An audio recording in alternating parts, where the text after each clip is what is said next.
Welcome back into another Mavs Pulse Podcast. We've missed you guys. We're going to be recapping all three games the Dallas Mavericks have played against the Pelicans, Grizzlies, and the Heat. All close games. Who were the biggest reasons why they weren't able to come up with some of these close wins? And then who was the one that was able to propel them in getting a close win? Also, what we've learned about the future of the Mavericks and kind of who those teammates are going to be for Cooper Flagg in 2026 and beyond, as well as an injury update on Dereck Lively. We'll discuss all that in the Mavs Pulse Podcast.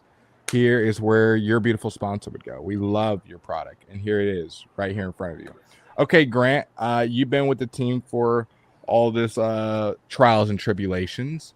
Hot take, the Mavericks are not that good at basketball. Another hot take, the Mavericks are keeping games close now. They've been keeping all these games. Now, they're not playing the best teams in the world, but they're keeping all these games close.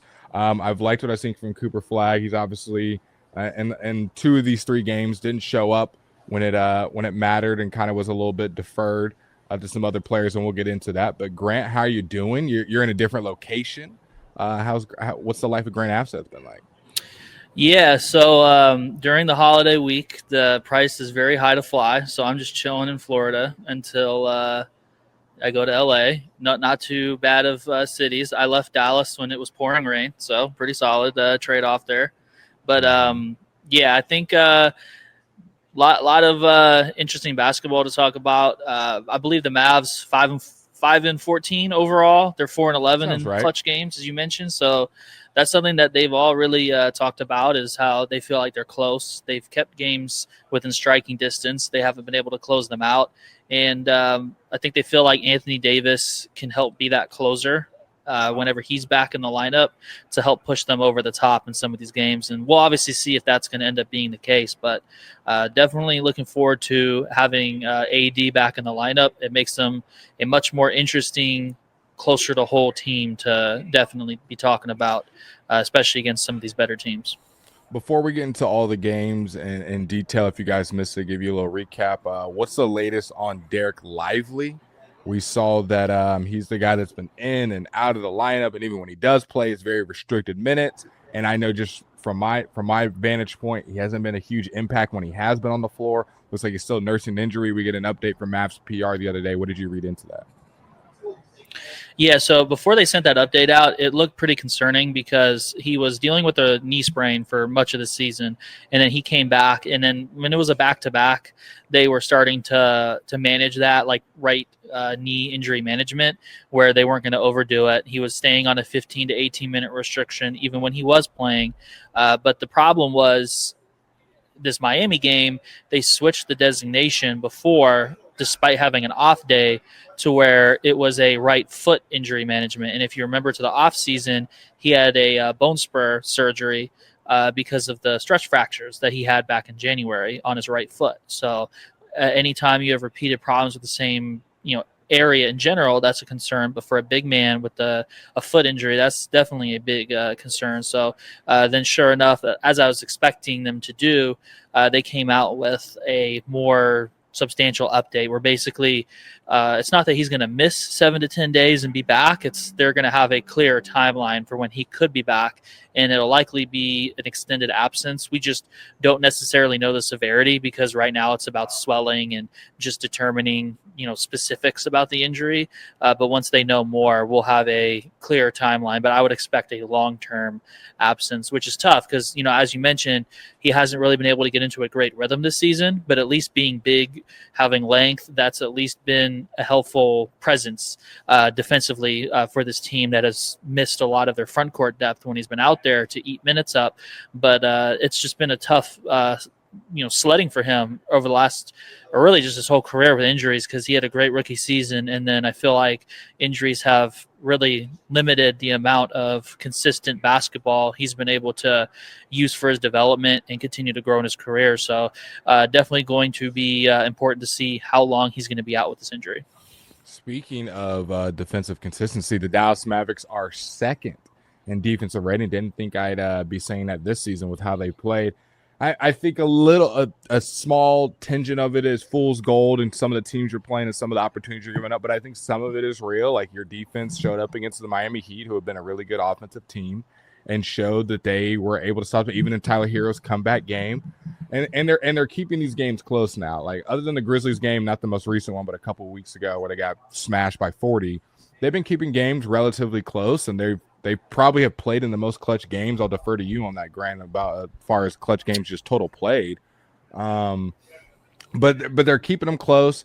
The defensive length that you get from different guys, you can have a Najee, you can have a Cooper Flagg, you can have a Christie and a PJ all out there on the same time, and then mix in a Gafford, Lively, Musa Cisse. Like, it's a pretty good defensive lineup of what they're able to deploy out there. Obviously, you're probably going to have a point guard out there, but albeit like you have some good length on your wings and your guards and some things that I think you can build for the future. One guy in particular I want to give much love to is Max Christie, who I believe is leading the league in corner threes, top 5 in catch and shoot threes, top 5 in three-point percentage, has been a great on-ball defender and switcher. Like, Max Christie to me has been has been a perfect role player, like has been what you want in your guy from your two guard. To me, when I think of like championship teams, obviously you can have 5 all-NBA players out there, especially in today's NBA. We've seen it spread across the team. Max Christie feels like that perfect two guard that you can win a championship with. Like, going to play his role, going to hit threes, going to play defense, going to pass the ball, going to back cut.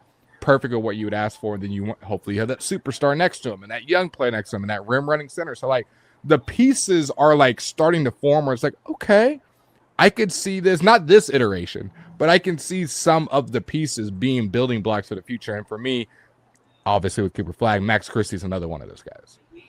Yeah, I think for the most part, this is pretty similar to what we talked about very, very early in the season, where whether Anthony Davis is out or it's just part of a game, we're very interested in seeing like Cooper Flagg, PJ Washington, and Max Christie, kind of that trio playing together. And they've gotten a lot of minutes alongside each other. I think they're all really showing how great they can fit together. I think now it's a matter of being able to find the consistent dynamic impact around them, because Brandon Williams has filled a role well.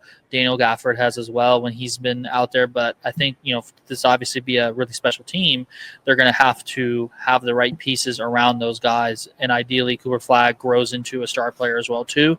But I think that's a really good trio to have that really complements each other and can complement really anybody. I think PJ has been so malleable. He can play with pretty much anybody. It's always great when the 3 ball falls for him. He struggled before he had absence, but has been shooting the ball better since he's been able to return to the lineup.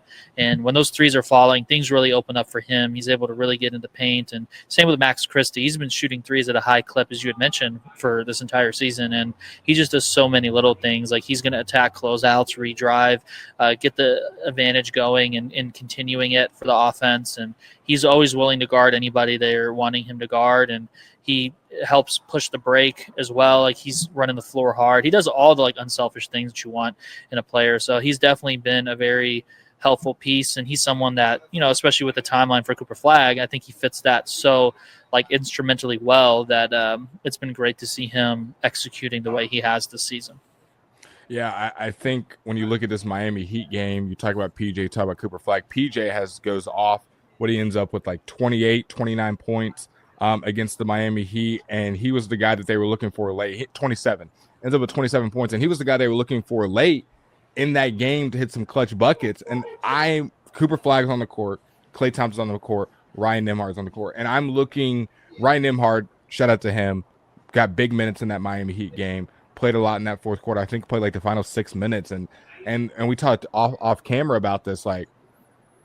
Jason Kidd is looking for a point guard that can distribute the ball to those guys that we were just chatting about without turning the ball over. And with D'Lo, you get a little bit of the good and the bad.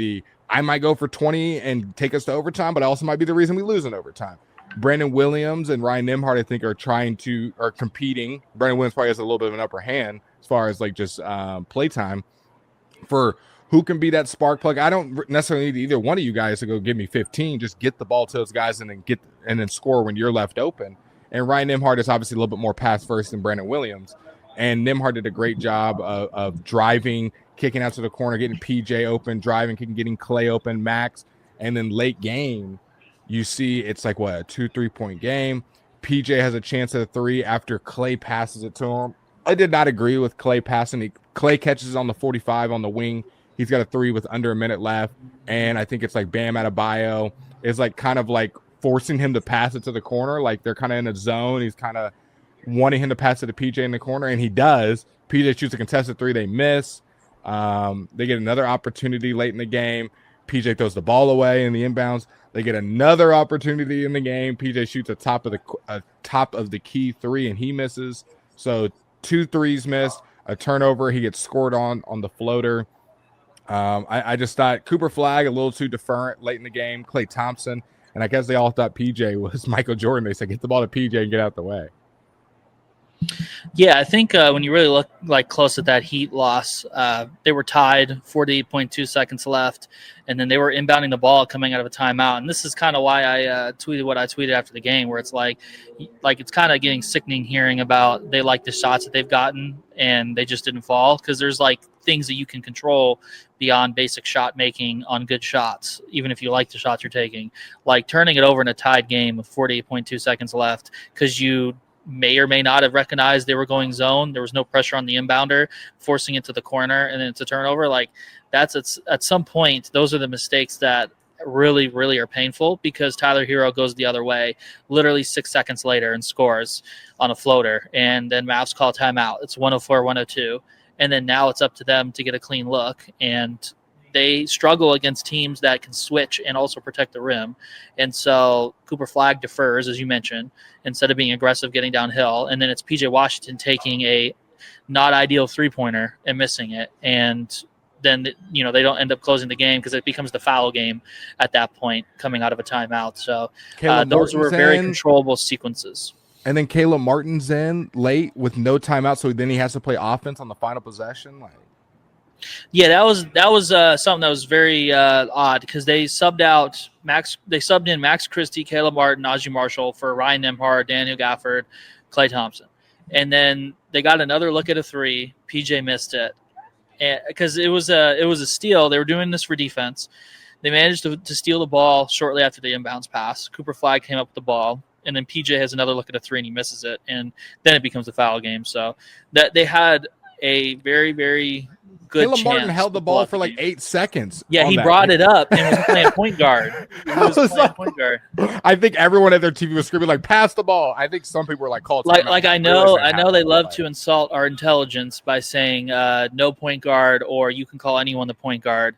And by somebody, I mean Jason Kidd. But I don't think, regardless of who you want to label as the point guard, I don't think you want Caleb Martin bringing the ball up and taking a chunk of the shot clock out. And that's what I'm saying. Like, bringing the ball up, already I was mad about. But then he's just holding the ball. He's dribbling the ball like he's going to ISO somebody. I'm like, there is nothing good happening with Caleb dribbling the ball right now. Give it to Cooper. No, that's why you have to have two-way players that you trust and close, and you don't put somebody in who's like basically become a defensive specialist with very minimal, if any, offensive impact, playing 5 total minutes. He doesn't even look at the rim. He doesn't even look at the rim, Grant. That's why I just don't understand. Like, at any point, you have to account for the potential of you forcing a turnover and then having to play offense. And that was one of the various things down the stretch where it's like, beyond you saying you like the shots that you got and they just didn't fall, these are controllable things.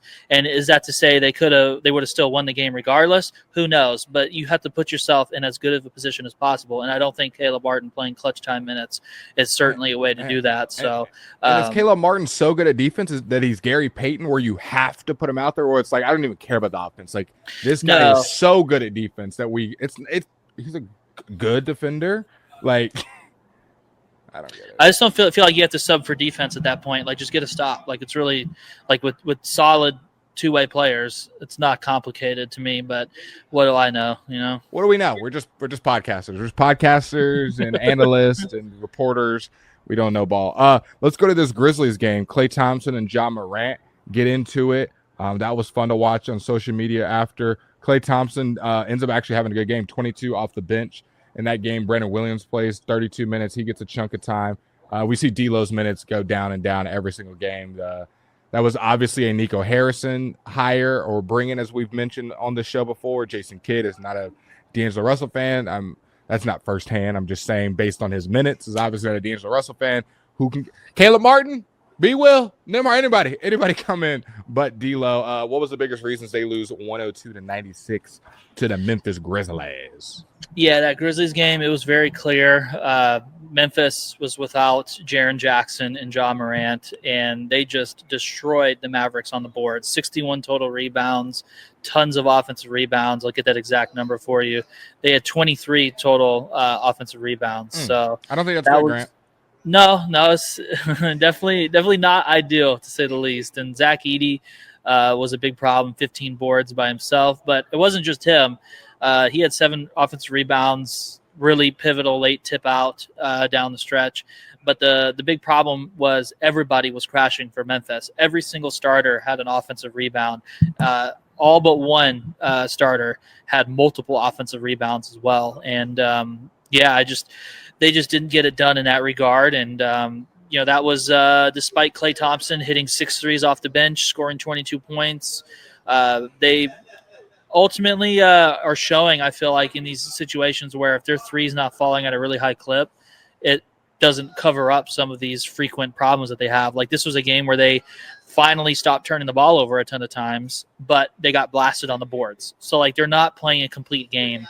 And that's not to say to play a perfect game, but at least be respectable in certain aspects where you can't shoot 38% from the floor and get completely destroyed on the boards on both ends. I know if you miss shots, the other team's going to get a lot of defensive rebounds, but like they got destroyed by the Grizzlies crashing for their own offensive rebounds. So these are all things where, they just really need to figure out an identity and control the key controllables in a lot of the main facets of the game. You can't turn the ball over a ton.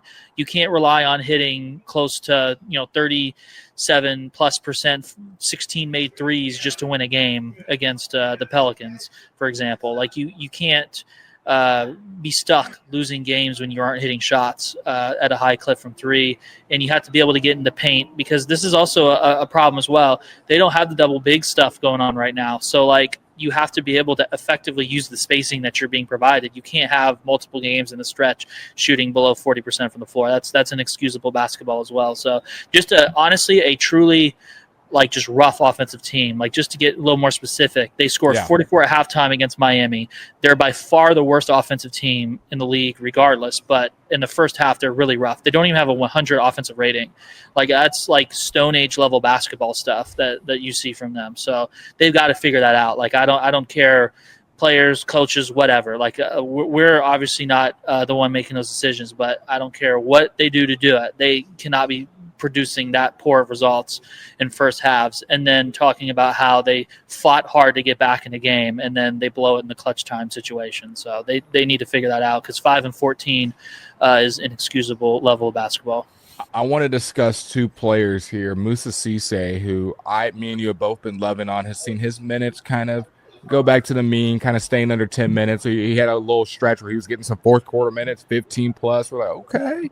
Lively Gafford, watch out, and now we've seen his minutes kind of go back towards the mean.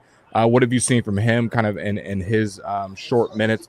And then we'll get into Cooper Flagg here in a second. Yeah, I think we're seeing a little bit of the learning curve for him. Like, I've throughout his time getting minutes, I think we've seen that he's continuing to learn. I actually talked to him at shoot around in Miami.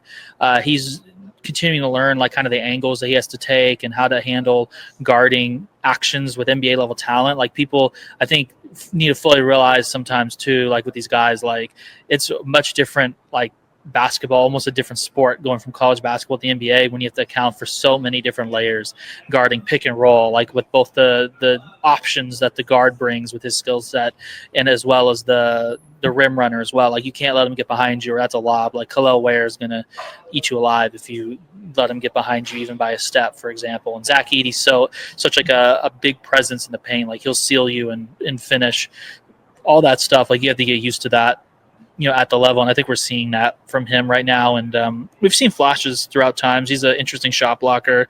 He's an interesting lob guy. I think he definitely one of those just like pure, like kind of complimentary play finishing guys. You're not really going to see him make a ton of plays off the dribble by any means, or sophisticated stuff, but he plays very, very hard. Everyone praises that. He runs the floor faster than anybody. And I like what I've seen so far. He's just going to have to keep learning the NBA, like the angles that he takes defensively, and just fine tune that stuff. Alrighty, here's where sponsor number 2 we'll get into before we talk about Cooper Flagg. I know you guys are all excited. The Cooper Flagg, what did Grant and Blake think? This is where we talk about your amazing product right in front of it. Bazing. Okay, let's round out this kind of 3-game trip with the best Cooper Flagg game we got against the Pelicans. He has a career high. He ends up scoring 29 points, 7 rebounds, 5 assists, over 4 from 3, but was 12 of 19 from the field. Got to the free throw line 6 times, knocked down 5. He's been awesome at the free throw line, side note. But Cooper Flagg, we see the best game from him, all the aggression that we wanted. Then it teeters off the next 2 games. For me, Cooper Flagg has still shown I can be a 3-level scorer. Has still shown that I can finish at the rim with both hands, which I think is really impressive for an 18-year-old rookie. He has not shied away from any, rim presence. He hasn't been like, oh, this guy's at the rim, so I'm not going to drive. We saw that very early. The first 2-3 games, it was like, this guy's at the rim, I'm not even looking at it. Now he's driving on anybody. He's trying to dunk on people. He's finishing with both hands. The mid-range seems smooth. The 3-point shot, we said, is going to take some time. There's going to be some nights where he's 3 of 6. There's going to be some nights where he's 0-4, 0-5. This was one of those, even though he has a career high. What did you see from Cooper Flagg to be able to get his career high points? Yeah, I thought he was really aggressive down the stretch of this game, particularly in the second half. Jason Kidd took credit for having a conversation with him at halftime to stop settling as much for jumpers and to get all the way to the rim or get in the paint at least and make plays. And I thought he did a good job of that. And New Orleans is a matchup where you can definitely take advantage of that. Like Derek Queen playing the 5, he's still learning the NBA. He's not really a great rim protector. He's very skilled all around, but that's not necessarily his strong suit. That kind of came in the NBA a little bit like defensively as a tweener in a sense. And Zion has never really been like a elite defender by any means either. Herb Jones out there definitely is always a high-level defender in his career, but he kind of handled off and on responsibilities of taking on Cooper Flagg. Like you didn't see like a massive amount of possessions where he's just trying to clamp him down. Like they kind of kept in a more neutral concept. But Cooper Flagg definitely dialed up the aggression after halftime. And I guess that's something that kind of bothers me in a sense where it's like I just feel like there's too little aggression, whether that's by design or just organically in the first half of games. Like his usage is significantly lower in the first half. And that just goes back to the whole thing of like you shouldn't have to be playing from behind or being in positions where you need a big third quarter or like your margin for error is just thin because you're kind of playing mediocre, like non-aggressive basketball in the first half of games. Like he was really getting to his spots in the second half, and they didn't have the rim protection to deter him from doing it. And that really, honestly, like from a coaching standpoint, that message probably should have been conveyed before the start of the game and shouldn't need a halftime conversation. And that's also partly why you don't start the season with kind of trying to rewire someone's brain at 18 years old about playing a point guard position that they've never played before, because then they start having to overthink and think, oh, I need to get my teammates involved, when really you should go out there and probably focus on just being a killer. Yeah, the Mavericks need a killer because they traded one in February, and they need a killer when their max contract players or big money players are not on the court, and that's the opportunity to just go out and say, drop 30, be a killer, and get to the paint, live there all day, and set the tone for us. And that shouldn't be a halftime conversation.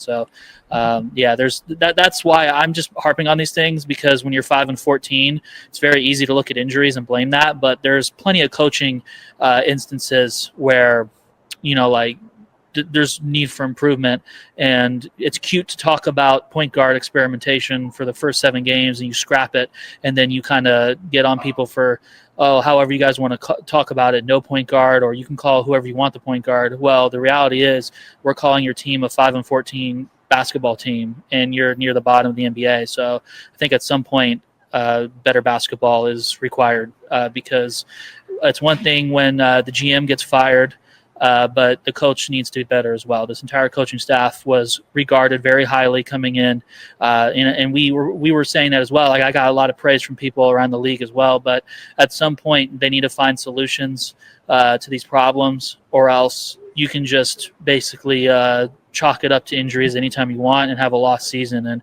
I don't think that's fair for Mavericks fans for the ask that this organization is basically having them basically taking support for granted. You can't just fire the GM and then chalk up injuries as an excuse for being 5-14. You need to find a way to close games. Well, I will say that a little bit of a different opinion. Maybe we'll get to the point where we're celebrating days like this, or we are celebrating close losses.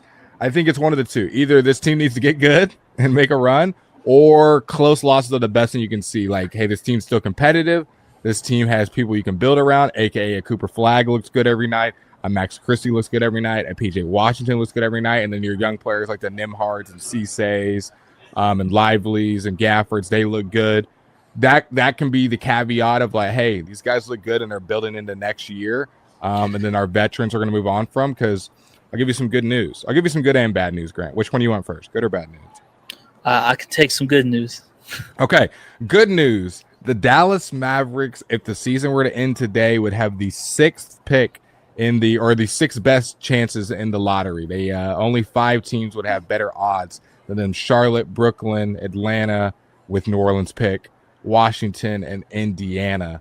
The bad news is Oklahoma City has 3 picks in the lottery right now. If the season were to end today, they have Phillies, who are the 13th best odds. They have Utah, who is the 9th best odds, and they have the Clippers, who are the 7th best odds. So that's what I'm saying. Like, if we're gonna be bad, get me in the top 3. Go get Darren Peterson and build for next year. If you're gonna be good, at some point you got to turn it around. And here's good news number 2. Maybe the turnaround starts on Friday, because Grant's got a Anthony Davis update for us before we get out of here. Yeah, he talked to reporters at practice on Wednesday, and basically it was mentioned that he will play if he feels right. Basically, if nothing goes wrong, he's fully expected to play in one of these upcoming games in the back-to-back in Los Angeles. They play the Lakers on Friday and the Clippers on Saturday, but he's not going to play in both of them. So if we see him on Friday, don't expect him to see him on Saturday. And, he'll be just something to monitor going into that last game of this road trip on Monday against the Nuggets. And they'll definitely need his presence for as much as they can get it throughout this next couple games, because as you mentioned, there's a lot of positives personnel wise. Like, I think the roster has done a lot of quality stuff. They've fought hard, so I don't want it to sound like I'm dogging them. It's just the coaching staff for the most part right now. Like, these players are being put in positions, partly, of course, due to injuries, where they're really having to overcompensate for the situation. Like, they're doing their best. They're competing hard. They're trying to take advantage developmentally as well. And there's obviously going to be learning up and down when you have an 18-year-old as well. But, in terms of getting Anthony Davis back, you have a superstar player that we were described as being a all-NBA first team, top 75 guy. So you have your closer now. So the coaching staff needs to close these games. Like, there's just no excuse beyond that. Like, you can find a stubbed toenail and say player 15 on the roster stubbed their toe and we couldn't win today. But at some point, 29 other teams are expected to win basketball games in this league too. So I think the Dallas Mavericks are pretty fair to have that expectation too. Well, we will see if that expectation comes true, because the Mavericks will be against their rival and Luka Doncic on Friday in LA. You will see me and Grant on Thursday. We will be dropping a video Thursday on Thanksgiving for you guys. I'll try to make it festive back here. We'll have a Thursday Thanksgiving update that will be giving a preview for that Lakers game. So if you and your friends, you and your family, you want to sound smarter on Black Friday when the Mavericks are playing the Lakers, and you don't want to sound dumb, and you're talking about the game and who's going to play and what they're going to do, maybe need some betting advice, who's going to be doing what, we got you. We'll drop an update on Thanksgiving for you guys for a little bit of a Lakers preview. And then after, on Friday night, I'm not going to lie, we'll probably film another one Friday night after that Lakers game, because it's going to be hype. We know you guys are going to know what happened in that game. We'll recap the Lakers game on Friday. So you'll see us on Thursday. You'll see us on Friday. You might even see us on Saturday. It's a hype time right now in Dallas Mavericks basketball, for better or worse. For better or worse, you guys need to be locked in and hanging out with us. So we appreciate you guys staying on the Mavs Pulse podcast and supporting us. Keep sharing with your friends. Keep sending it to your grandma, and keep spreading the ball knowledge. We will see you guys on Thursday. Happy Thanksgiving. Toodles.